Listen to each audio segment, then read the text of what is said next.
From the Detroit Free Press, I'm Robin Chan with today's voice briefing. It's Monday, March 25th, 2024.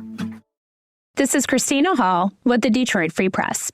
Lawsuits in 2 Michigan counties allege the counties, their sheriffs, and the companies behind the telecommunications systems in their jails are conspiring to prohibit in-person family contact as part of a scheme for the counties and the companies to make money. And that, the plaintiffs claim, violates Michigan law. Parents and children of those who were or are detained in the jails in St. Clair and Genesee counties filed the lawsuits.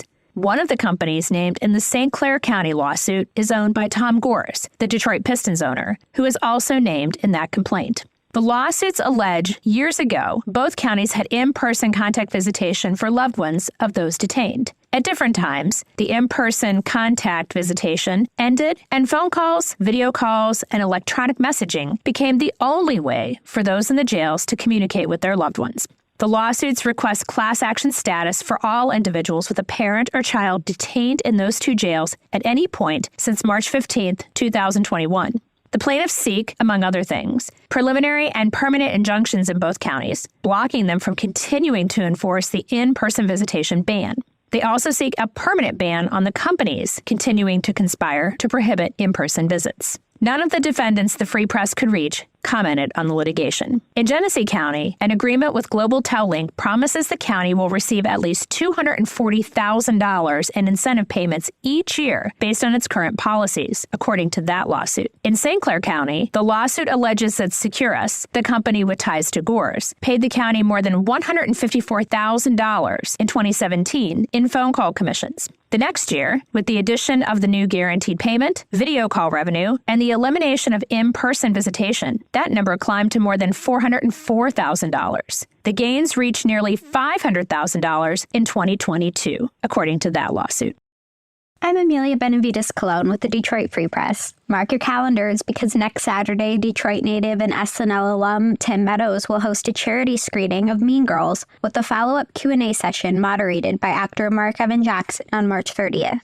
The event, benefiting nonprofit youth organization Detroit Creativity Project, begins at 7:30 p.m. at the Royal Oak Imagine Theater, with tickets ranging from $20 to $48. All ticket holders will receive a complimentary poster and tumbler. Meadows stars in the original 2004 Mean Girls movie and the 2024 musical remake, and will take questions from the audience following the special screening. The screening will feature a video introduction by actress Busy Phillips and include an auction giveaway for upcoming stage shows.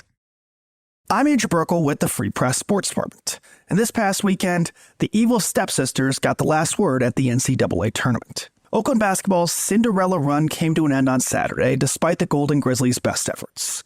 March Madness breakout star Jack Golke was hitting crazy shots again, and it looked like Oakland was going to pull it out. But NC State made some timely plays, and when the game went into overtime, the Golden Grizzlies couldn't get over the hump. It was a heartbreaking finish for Greg Campy's team, which was oh so close to the Sweet 16, they could practically taste it. Then down in Charlotte, Tom Izzo had the Spartans looking like they were rounding into form for yet another one of their famous March runs. Michigan State handily beat Mississippi State in the first round and jumped out to a double-digit lead against number 1 seed North Carolina. The Spartans were flying around and they were hitting some tough shots too. But then as fast as the run started, it all came crashing down when the Spartans let the Tar Heels go on a 20-0 run, setting them up for a 9-point deficit at the half. MSU then showed some signs of life after the break, getting the lead back down to just 2 points. But the Tar Heels time and time again hit some tough shots when it mattered most, including a lucky bank shot that pretty much seemed to sink MSU's hopes. In the end, the Spartans lost 85-69 in a game that was closer than the score, but still, it was a disappointing end to a disappointing season.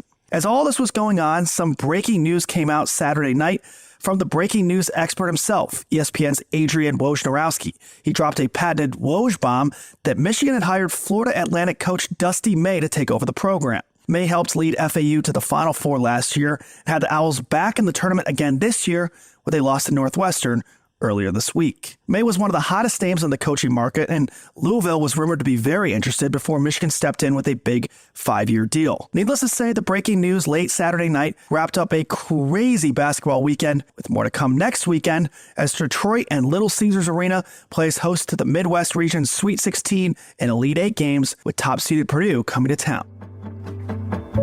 Find more from the Detroit Free Press on freep.com. That's FREEP.com.